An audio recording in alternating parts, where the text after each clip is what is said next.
Welcome back to another season, a new episode of West Talk. Today is January 20th. Sorry it took a couple weeks to get things back and rolling for this year. You know, flu season, winter storms, all that kind of stuff. But here we are, and we've got a great episode for you. We're keeping it fun, we're keeping it positive, and we're keeping it informative today. And just one thing off the hop before we get into our first guest. There is, because you know on this show we love to promote events that are happening in our area, from St. Anthony to Port aux Basques.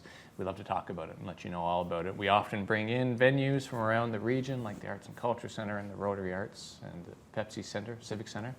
But I just wanted to point your attention, there's actually a new social media page, a Facebook page called Western NL Live Event Listings. And I would just encourage all the viewers now to go on, give that a little follow. And hopefully that's a reliable place where outside of Tuesday nights, you can find events happening all over our area. So check it out, Facebook, Western NL Live Event Listings. Now, to talk about some live events and happenings that are going to be happening here in Corner Brook region, it is very customary at this time of year to start bringing in people involved in Corner Brook's Winter Carnival. And this is an event that I think has been going on for either 25 or 50 years. 53 years. And we love getting in the ambassadors, the spirited youth who will represent the carnival this year. And so with me in studio, please join me giving a big West Talk welcome to Lily Smallwood and Ella Rashley. Thanks for coming down. Thank you so much for having us. Yeah, and congrats on your victorious accomplishment here, becoming thank ambassadors. So exciting. can you just, because I know the process, the road to being an ambassador over the years has kind of changed. There's been different ways that they go about it. So Lily, tell me about how you became an ambassador, what the process was this year. Yeah, for sure. So the ambassador contest these days is the full title. It's a mouthful. Tim Hortons Social Media Winter Carnival Ambassador. Great, you got a good sponsor. Yes. Okay. Shout out Tim Hortons. Nice, thank you, Tim. So basically what you do is sometime at the end of December this year, they posted on their social media page, Winter Carnival, asking for youth in the community who are interested in this position to sign up to be a part of a week-long competition. So this contest was held last week in various venues of the city. It was held Marble Mountain, CNA, and then the finale, which was on Sunday night, was held at the City Hall. So basically it's a full week of kind of getting to know each other through fun events like scavenger hunts. We did a scavenger hunt, we did trivia. Like all the other contestants? Yeah, all of the co- contestants How together. many was it, roughly? I think there was 9. Yeah, Okay, 9 cool. contestants. Also, a big part of the competition is social media posts, because it is the social media ambassador. Yeah. So we had to create 4 social media posts throughout the week, and there was different requirements for the posts, and post them on Facebook or Instagram. And you were being like sort of judged on those as Yeah, well? because a big part of the ambassador, the role of the ambassador is to keep the public updated through the social media throughout the entirety of Carnival. So they need to make sure you got the goods to be able to do the job. Exactly. Very exciting. Now, Ella, I know this is not really your first time like representing the carnival in a way. This kind of goes back like almost 10 years. So tell us about your last time as a carnival, not an ambassador, but As a leafling. So I was actually leafling in 2019, and so was Lily in 2017. okay. 2017, So for the viewer, what is a leafling? So a leafling, he's like, so the mascot for the Winter Carnival is Leaf the Lucky, and the leafling is kind of like his little sidekick that goes on all these adventures with him, participates in all the activities, and gets to miss a bit of school too. Is there only one leafling? Yeah. There is only one Oh. leafling per year, yeah. Cool. So you have both had time both as got to, leaflings. Yeah, it was Yeah. great. Wow. it was awesome. So what are some of your memories of being a leafling? Because I know there's some interesting perks of the job, Yeah. right? Like you get to learn some of the real secrets about leaf that Yeah. only leaflings and ambassadors get to learn, right? So one of my most like distinct memories is one time me and Leaf the Lucky, we were doing bingo, and it was at the long-term care home, and one of the elderly ladies, she won this like denture cleaner, and she was so excited, but she insisted that I have this denture cleaner. I was 10 years old, and she would not let me leave the building until I promised her that I would take her prize, the denture cleaner, with me. Wow. Yeah, and that's just stuck with me because like she obviously was doing it out of like the kindness of her heart, and she was wanted to be giving, but She just thought you were so sweet, she wanted to give you yeah, something. she wanted to give me her prize, but it was denture cleaner, so obviously. So are you still have it? You're just going to hold on to it for another like 60 years? Yeah, I saved. No, I gave it to the long-term care gift shop so they could That's give it to nice. someone who actually could use it. Nice. Yeah. Nice.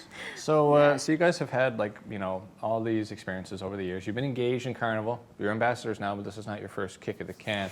Do you have any particular memories that jump out at you over just being a corner broker, just like going to carnivals, not even as a leafling, just what's like a big thing that jumps out at you, a core carnival memory? I'd like to hear from each of you. Family day in the park. Yeah. I think it has to Yeah? be. Yeah. I think for me, well, Family Day in the Park is obviously such a huge one. My family has gone and built a snow sculpture every single year that I can remember. Like there's pictures of me, my first carnival ever, like building my dad and all of like my grandparents and stuff, building Yeah. a snow sculpture. But another one of my favorites events is like breakfast at the Legion. One day during Winter Carnival every year, my mom would let us skip school. Like other than the Monday that's usually off for Family Day, she would let us skip school in the morning so we could go to the Legion to have carnival breakfast. Wow. And so that's probably one of my favorite parts. Yeah. Yeah, see, I think that's really cool. And this is the type of little things I think that parents can do to Oh, keep 100%. kids excited about Carnival. It's like, oh, they know Carnival's coming up. There's going to be some good food. I might Yeah. get to skip school for a few Exactly. hours. There's going to be Yeah. some fun. That's interesting. Actually, my mom sent me a photo the other day of me and my sister, a photo from the newspaper from when I was like probably 12. And we were in the park Wow. for Family Day, Wow. and we Yeah. had won the 3-legged race, me and my my sister and a goodness. friend. Yeah, so really, really super cool. And as soon as I saw this photo, it brought back all the memories of just being down in the park and thousands of people. Everyone is there. Yeah. It's so nice. Yeah. So in terms of this year, what's coming up? I know the schedule is about to be released. We're airing this episode tonight, but I think the official schedule is maybe a few days away. But are there any events that you're excited about? Any things you can kind of tease out for the West Talk audience? Something that definitely sticks out to me is that this year is the 20th anniversary of the Leafling contest. So, you know, you've heard a little bit about what it's like to be Yeah. a Leafling. It was truly one of the best experiences of my life and like one of the reasons why I wanted to be an ambassador so bad. Yeah. Because when I was at Leafling, the ambassadors were just so sweet to me and I looked up to them so much and they really made me feel welcome Wow. throughout that whole experience. So that's definitely something I'm very excited for. But yeah, the 20th annual Leafling Gala is taking place on February 22nd at Corner Brook Regional High. Yeah. And me and Ella were actually invited Yeah. back to the Leafling Gala before the ambassador contest even started. They're trying to invite back as many former Leaflings who are still in the Yeah. area just to celebrate that 20th anniversary. Hype So it it's up. going to be a very special one. That's very exciting. exciting. And Ella, these kids don't need to have Instagram to become a Leafling, right? No, they definitely do not. I know. I didn't even have a phone when I did Good. it. neither. So Good. So different Yeah. criteria. So, but what's the kind of the age group that they're trying to get The people out for age? that? So like grade. Grade 6 and under, I think. Yeah. Okay. Cool. Like it kind of. So it's pretty open. Yeah, like the year before, it was someone, actually 4 years in a row, it was someone who was in me and Ella's, who's the same age as us. So it was Yeah. someone in grade 2, grade 3, grade 4, and grade 5, like 4 years in a row. Yeah. Just ended up being someone picked who was like born the same year as us. So it really just depends. Yeah, you do Never know. need to have like a costume though. You need to kind of like dress up Like a Leaf the Viking? Lucky. Yeah. Like Cool. a Viking, but you can be creative and kind of come up with your own things. Like Yeah. last year, they were saying instead of a sword, someone pulled out a dustpan or a duster. Feather Nice. duster, yeah. So like, yeah, definitely be creative. I definitely. love that. Well, that sounds like a really fun event. Of course, kids So are just fun. so fun and funny, and I Yeah. can only imagine the type of stuff that happens naturally in Yeah. that little Yeah. competition. That's very excellent. And Ella, what about generally speaking, like in terms of winter in Newfoundland? You know, like what are some of your favorite parts, things that you look forward to about just being here, Just living being here in here? wintertime? Oh, I think one of the best parts is that we live so close to Marble and also Blow Me Down ski trails. And that's like not an opportunity that many people have. Marble is so beautiful and Yeah. like It's so skiing- rare. Yeah, Yeah. it is so rare. It's so beautiful and it's so fun. Yeah. yeah. Speaking of Marble Mountain, I was actually, a couple weeks ago, I was in British Columbia for a ski vacation, and we were at our rental shop. And the guy, he was Australian, he was behind the counter, and he was like, oh, like, where are you guys from? And we told him we were from Newfoundland. And he was like, so you guys ski at Marble Mountain? We're like, They know about it. yeah. And he was like, Wow. I heard that they have a wicked lodge. Like, Marble Mountain is Yeah. known all over the world for how incredible their ski lodge is. I didn't It's know really that. great. Yeah, Yeah. I didn't That's either. crazy. Something Yeah, I it's- learned. That's really impressive. That's there's a lot of aspects. Sometimes there's many things about living in Western Newfoundland that we just sort of take for granted Oh, being here. 100%. Marble is a bunch of those. The fact that we have this hill, 5 minutes that way, and all these cross-country hills, that's a unicorn. The lodge there's nothing really like State that of the art. around. It's Yeah. beautiful. Yeah, well, it was state of the art in 1999. And now it's still really nice and very, very big, right? Yeah. But of course, that was built for Canada Games. So it's like an Olympics thing. You know, when the Yeah. Olympics come to town, they make all this big, huge infrastructure, and then Yeah. the Olympics leaves. So, some might think that the lodge is actually a little bit bigger than we Yeah. need, a little hard to maintain. However, it certainly creates a space like no other to have events For and sure. to have concerts Yeah. and to bring 1,000 people It together. draws people in. It certainly does. It's on this guy who I was talking to, he said it's on his bucket list of Yeah. ski resorts, and he works at the second best, the second biggest Yeah. in Canada. Wow. Yeah. And Marbleman's on his bucket list just to see this lodge. Yeah, well, you know what? I used to work at the Hill, and one thing we would say, even compared to the hills out west, which obviously are massive and huge, you can get more skiing done at Marble. You can get more Definitely. miles per day done at Marble than any other hill because you're not waiting in line all No, day. never. You're just Yeah. ripping and riding. Great. Guys, we just have in the final moment of our interview here. Since you took your time out of your day and skipped off school and all that to come down here, I thought I would just open the floor for a second to let you just give a little shout out to the friends and family who supported your journey becoming an ambassador. So if there's anybody you want to say hi to in this final moment? I want to shout out my grandpa, David Smallwood, who was the Winter Carnival patron 2018, so the year between me and Ella, when me and Ella were leaflings. wow. And he's got a big birthday coming up on Saturday. Wow. So Happy I would like to birthday, shout out him. Happy Lily's birthday, grandfather. Bumpa. Happy birthday, Corner Brook legend, David Yeah. Smallwood. I want to shout out my bio teacher, Miss Hicks, for letting me do my test early this morning so I could be here. Yes, thank you, Miss Hicks. Thank we you, love Miss Hicks. We love you so much. Miss Hicks, thank you so much for allowing this interview to Yeah, happen. we really appreciate it. Yeah. Guys, I want to thank you both so much for coming down here. I don't want to take up any more of your time. I know you have very busy schedules as ambassadors, but I look forward to seeing you out. Yeah. Congratulations. Thank you. Thank you so very much. Thank you for having Yeah. us. And that was Ella and Lily, Corner Brook Winter Carnival ambassadors. We're going to take a quick break, and we will be back with your Member of Parliament, Miss Carol Anstey. Stay tuned. And we are back now with our next guest in studio. As promised, we are very fortunate to have our newly elected MP, Carol Anstey, in for our update from Ottawa. Carol, thank you so much for coming down. Thank you so much for having me. It's always a pleasure. Yeah, and it's the first episode of the season, and so much is going on in our province and our country, so we just thought, let's get you in and give us a little update. So I appreciate the time. Before we get too much into the meat and potatoes of it now, I've been so curious about your path and, as an MP, how much life is changing, just the transition that you've made professionally now into politics. So here we are on this Tuesday afternoon in snowy Corner Brook. Last year, I know what you're doing last year.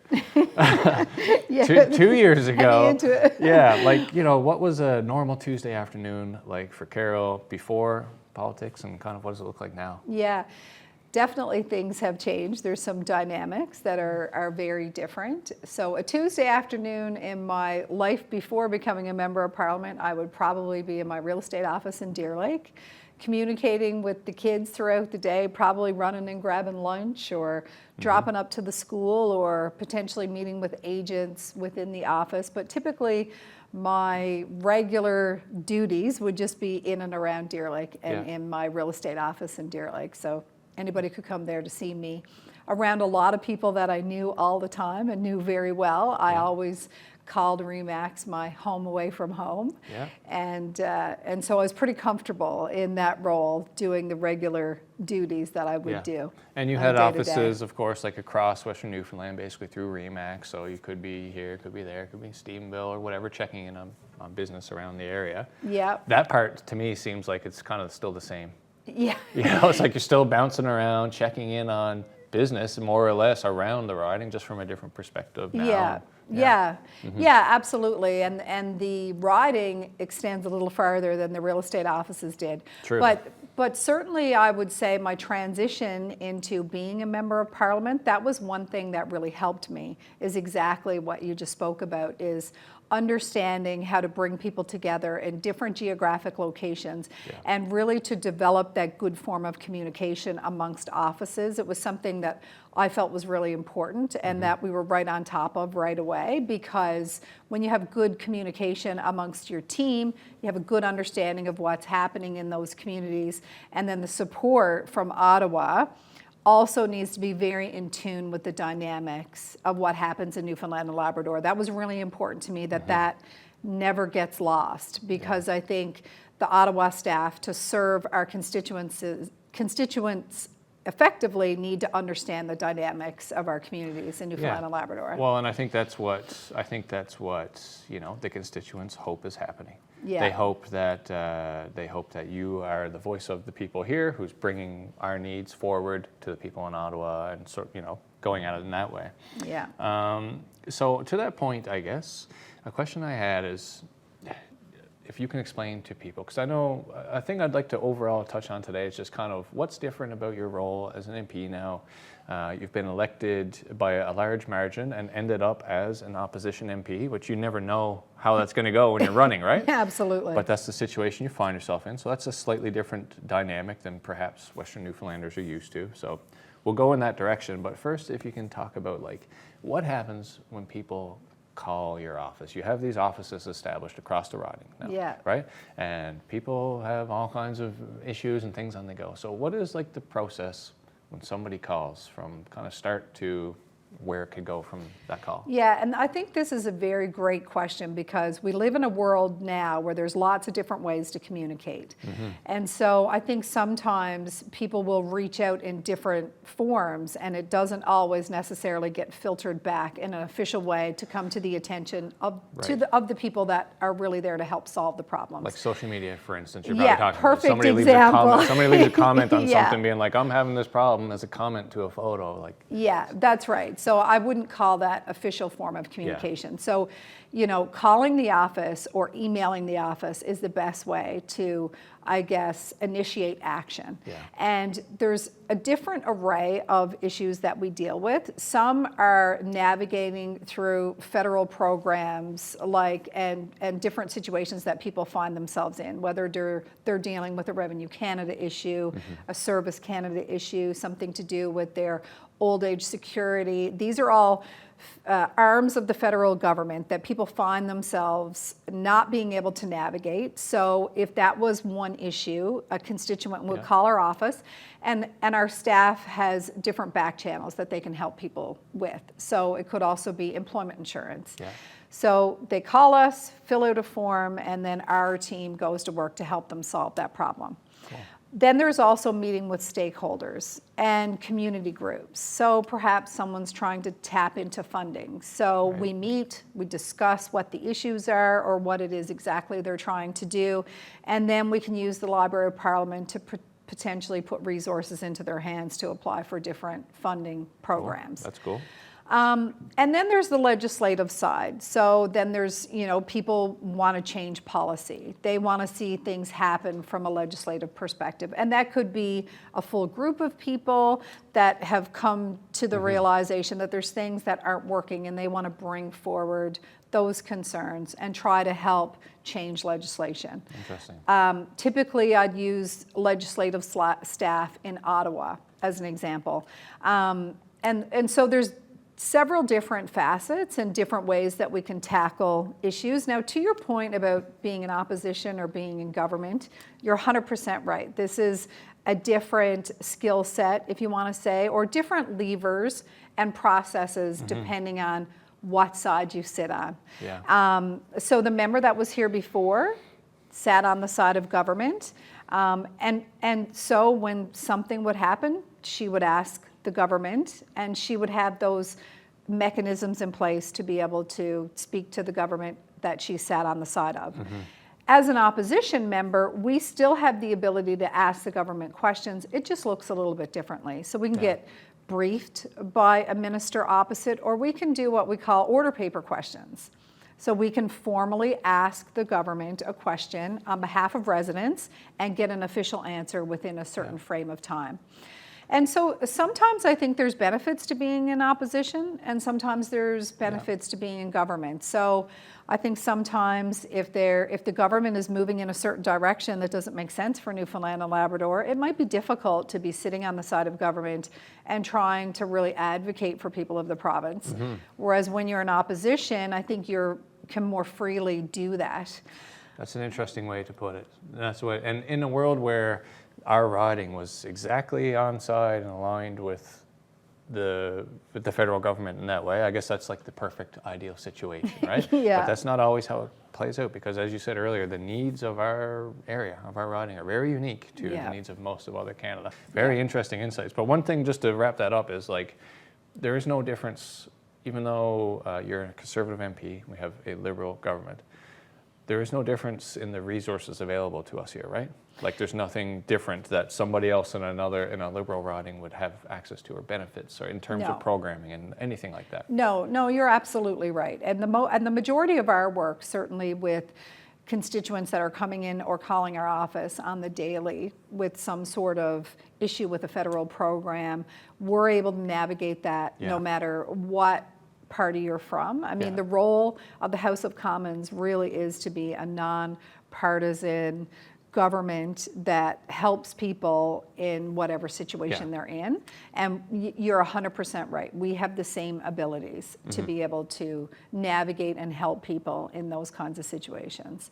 The difference comes from whether or not you can question the government on some of their decisions. Right. In opposition, you do, I think you have more of an ability to be able to do that, because that's what people have elected an opposition government for. And I think that's important that people understand that, because oftentimes we do have, a lot of criticism around pointing out, I guess, exactly, and not How come you're fighting so much? That's right. But that is sort of the role of an opposition. And I think that makes for better decision making ultimately.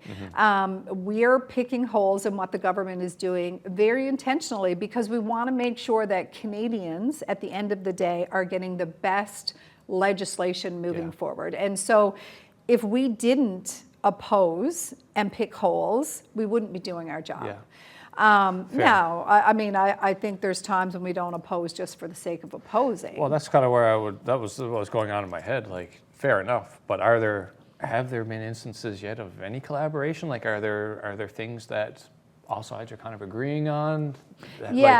So I'm really glad you brought this up, and I had the great opportunity to speak to a group of Rotarians this week, and I focused on exactly that. There's times, absolutely, when members opposite work across the floor.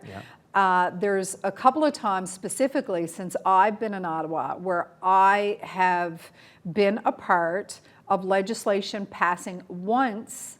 Now I always talk about this because it was an extremely meaningful moment for me. So there was legislation that got passed, it got brought forward by a Conservative member. It was with respect to an unfortunate situation of intimate partner violence that had happened.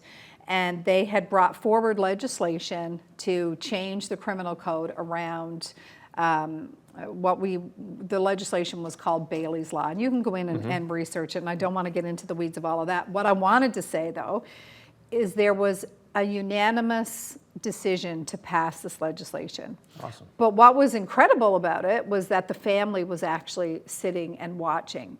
And as every member stood and voted in favor, you could see that they were very moved by the fact that we all worked together. So it was a very painful situation for the family that ended up turning into something very good. And those are, I've been in a couple of situations where we have actually worked together to pass legislation. And that's the hard work. It's not the stuff that makes the spicy headlines, right? But it's certainly happening. But that's really good to hear. And that's good, and I think a good thing for people to know, because headlines are headlines. And unfortunately, we all know the spicy stuff, the confrontation, and anything remotely negative just goes to the top. That's just how it goes. And that's a tactic and it's a tool. It's a way that things are done in that way. But unfortunately, they're probably not as informed with what you just said, which is a perfect example of cohesion in our government. And a lot of people are just kind of distracted by things going on in other countries and far-flung places and don't, Yeah. So anyway, that was very great to hear. Carol, I just got the light from our producer. This interview was ripping past way too fast. I have 1,000 things I want to talk to you about. And just this last moment, I guess if we can, Carol, can you talk about some of the maybe special projects or kind of unique things you've had a chance to sink your teeth into so far as an MP? Yeah, so I am very honored to be able to say that I'm Atlantic Caucus Chair for the Conservative Party. So I lead a group of all of the Atlantic Conservatives. Cool. I've also just got a special committee assignment on the Building Canada Act, and that was it's a handful of people that get to look at all the nation building projects. And I'm also on the Standing Committee for Environment and Sustainable Development, and I've been able to bring a lot of local voices to that committee. So sounds like you've got like a minister's portfolio. well, I'm doing lots of work, Yeah. and I'm enjoying that part of it, and it's all very grounded in what people are telling me within the riding. Why do you think, I know you're not going to answer this as honestly as you should because you're going to be humble, but why do you think it is you've just been elected, it's your first run into politics, here you are, the chair of the Atlantic Caucus, you're on the special committee, you're in the Environment Committee, like how do you think why has this played out for you this way? Well, I am very focused on working really hard because it took me 5 years to get there, and I am the very first Conservative woman ever elected in Newfoundland and Labrador, and I just went there with a very strong work ethic to just put my head down and do the very best that I can. And I think the party is recognizing that and the significance of changing the riding, and so I think they're just opening me up to opportunities, and I'm very thankful for that. I think that's a very wise thing for them to do, and I've already seen things, it's obviously working out for the party and probably for Canada as a whole. I've seen references in the media to the Carol Anstey effect. So I don't even know what that is, but it sounds like a good thing. So congratulations, Carol. Thank you. And thank you so much for coming down here. And I think we would both like for this to be kind of a regular thing while you're in Absolutely. office, to be able to update our viewers on what's happening up along. I would love that. Well, thank you very much, Thank Carol. you. Thank you. Take care. That was Carol Anstey, Member of Parliament for the Long Range Mountains. We're going to take a quick break and we'll be back to wrap it up, so stay tuned. And that's it for tonight's episode. I want to thank Lily and Ella for coming down, Winter Carnival ambassadors, and make sure you get out to as many carnival events as possible, especially those Legion breakfasts. And I also want to thank Member of Parliament Carol Anstey for coming down and giving us the update from Ottawa. That's it tonight, but we'll be back next Tuesday, same time, with another episode of West Talk. Have a great night.